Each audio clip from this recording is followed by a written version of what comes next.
एक बड़ी पुरानी कहावत है कि किसी का घर जला तो किसी ने हाथ सेक लिए। कुछ ऐसी ही ये कहावत बांग्लादेश के साथ हो रही है। बांग्लादेश में हालात इस वक्त बहुत ज्यादा खराब हैं।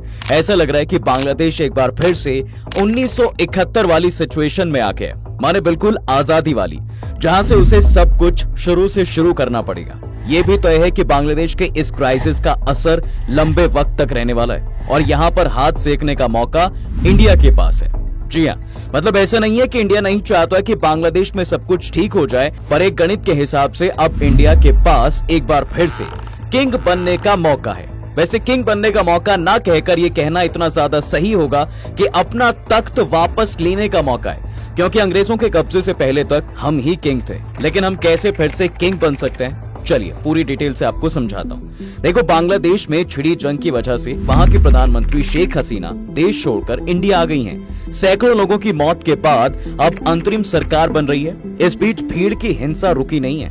बंग बंधु museum, Indira Gandhi cultural centre जैसी कई गैर राजनीतिक जगहों पर भी तोड़फोड़ हुई है। इन हालात का असर बांग्लादेश के फलती फूलती टेक्सटाइल इंडस्ट्री पर भी पड़ रहा है। बांग्लादेश टेक्सटाइल इंडस्ट्री का मैंने खास तौर पर जिक्र इसलिए किया है क्योंकि यह बांग्लादेश की यूएसपी है। चीन के बाद बांग्लादेश दुनिया में कपड़ों का दूसरा सबसे बड़ा एक्सपोर्टर है।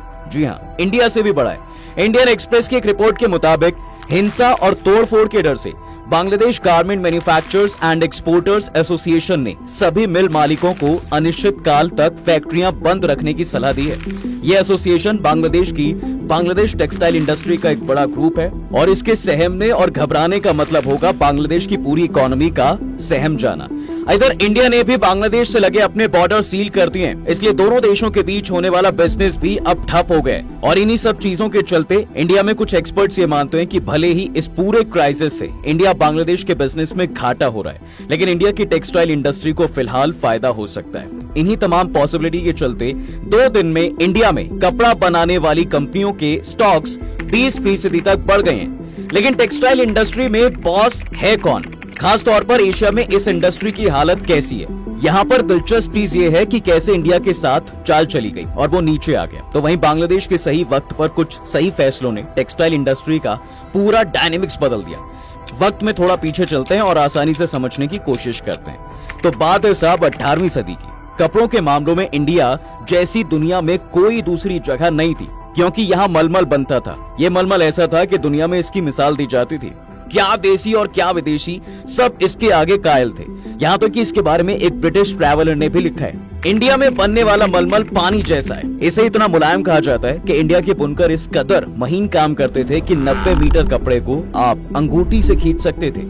आजकल आपने सुना ही होगा ना कि असली पश्मीना शॉल को आप एक अंगूठी से निकाल सकते हैं और उसके सब दीवाने हैं। तो सोचो जरा वो मलमल कैसा होगा जिसका 90 मीटर कपड़े को आप अंगूठी से खींच सकते थे। एक जिक्र और मिलता है कि 60 फीट का कपड़ा माचिस के डिब्बे में समा जाता था। आपको शायद ये बात हजम करने में भी दिक्कत हो सकती है, लेकिन मेरे दोस्त उस दौर में इंडिया का बुना हुआ कपड़ा रॉयल फैमिली पहना करती थी।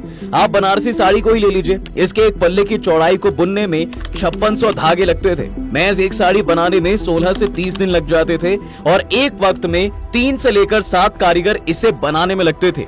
ये रुतबा था इंडिया का। अब कंपटीशन हर दौर में होता है, उस दौर में भी था। हर कोई टेक्सटाइल में इंडिया को पीछे करना चाहता था, लेकिन पीछे करना तो बहुत दूर की बात थी, वहां कोई बराबरी भी नहीं कर पा रहा था।